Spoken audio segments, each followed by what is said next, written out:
Hello YouTube, what is good? I'm back again for another video. Normally I feel like if I would do like a reading hate comments video, it would be like funny. Like I would kind of like take the comments that are hateful and just like laugh about them and make a joke about them. But this experience was a little bit traumatizing. Not like, I'm fine, like I'm okay now, but like just going through everything was a lot. I feel weird. I don't know how to do videos like this. I normally am like, let's act crazy, but like not today, just because of, we're gonna get into it. I'm going to be reading a bunch of hateful comments that I got on TikTok.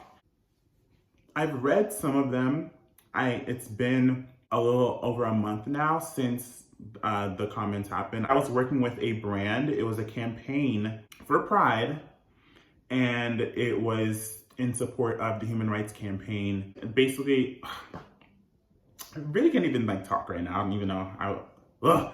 Okay, the human rights campaign, basically the main goal is to raise funds to help LGBTQ youth mental health. It's really ironic that this actually happened because in the end, it kind of screwed with me mentally. I just submitted a video for the brand to put the ad on TikTok, and when it did go live, I noticed that the comments were turned on. It's pretty common for ads to have comments off just because TikTok can be really dark. There's like the fun side of TikTok, there's all TikTok. I know some people already know like the different sides of TikTok, but there is like a darker side of TikTok, like the straight TikTok, where just people that are just trolls, and if a video gets on the wrong side of TikTok, the comments are not forgiving whatsoever. They're very just, there's just been, I've seen some really terrible comments. So somehow the ad ended up on that side of TikTok, and the comments that I got on that video were, I normally am like, whatever, because I every now and then I'll get, are you a boy or a girl? Or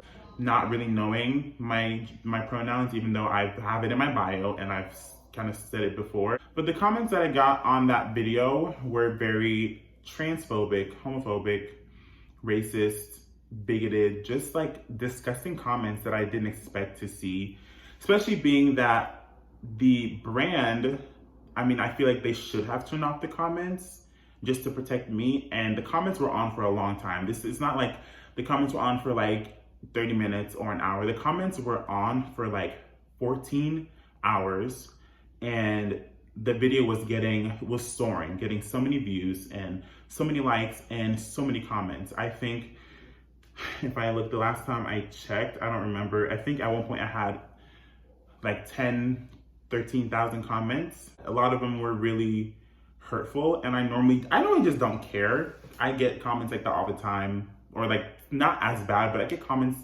questioning my gender. I've never gotten so many negative, disgusting, mean comments. It really upset me that the brand didn't protect me, because being what the ad was for the mental health and acceptance of LGBTQ youth. And I don't know, it's like, I just felt very unprotected and very just vulnerable to those comments, and they just weren't, I don't know if the comments were monitored. I don't know if anyone was paying attention or even really cared, because the video was doing really well because of all the crappy, shitty comments. And there were a lot of comments defending me and like, kind of calling people out for being stupid and commenting weird stuff like that. But it just was like really bad. I'm gonna read some of the comments. They're just like trigger warning, I guess. I don't know. I haven't read all of them, just because I didn't really feel like reading all of them because they were really bad. Some of them were just like stupid, mean comments. Like someone said, "How about no?" Even though I'm literally sitting here being like, "Hey, we are trying to raise money for LGBT youth and, mental health awareness and stuff like that and whatever," and people just didn't care. And a lot of the comments were attacking the fact that they were confused by how I looked and how I sounded, because obviously I have a more feminine exterior, but I don't sound feminine. I'm not going to change my voice. So this is how I talk. So it's whatever. Someone said, "Hold up, something doesn't add up here. What on God's green earth is this? What in Lucifer's dream is this creature? Where can I donate for the mentally ill rainbow people? Why would I support something that makes me nervous to say yes, ma'am, or yes, sir, because everyone gets so offended about it? What is that? Are you a boy? What is that? Amanda, and this is very specifically like transphobic. This is very like an attack on trans people because even though I'm not trans, I don't identify as trans. I know trans people can hear this and they will get triggered. People that are transitioning male to female that are still really self-conscious about their voice and want to be passing, calling someone Amanda is very like, oh, you know, I'm gonna call you a female name, but you're a man. It's very calculated and just so mean. What is it? What is that? Ayo, Megatron check. No. Bag. Oh, that's a man. I want to make it very clear that it's when someone obviously calls me a man, I'm not like, oh my God, don't call me a man. It's just it's like, I don't know. It's like people feel the need to be like, hey, everyone, watch out. This is not what you think. This is a man. I think the most triggering one is definitely, and I'm saying it just because it's what's right here, because I was called, and I think a lot of gays can relate, a lot of queer people can relate to being called that word. Hope they find a cure.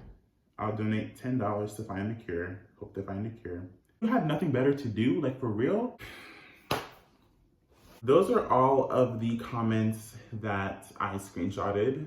There are a few out of thousands. I didn't know what to do because I couldn't do anything because this company hadn't taken action to defend me and protect what they said that they were standing for. The timing was crazy because not only was this for Pride, this was also during, you know, the huge momentum we're seeing with Black Lives Matter.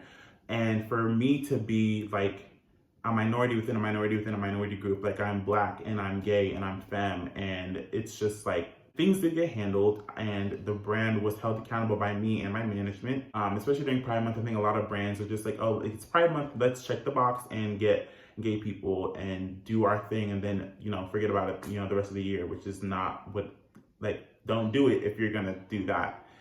We don't want fake support. We want allies that are gonna be there and speak out for us. And the brand didn't really speak out, like outwardly on their platforms to address the situation. But I just wanted to read those comments and just kind of sit here and talk about them. That's it for this video. Thank you for watching. Love you guys. Peace and blessings. Bye.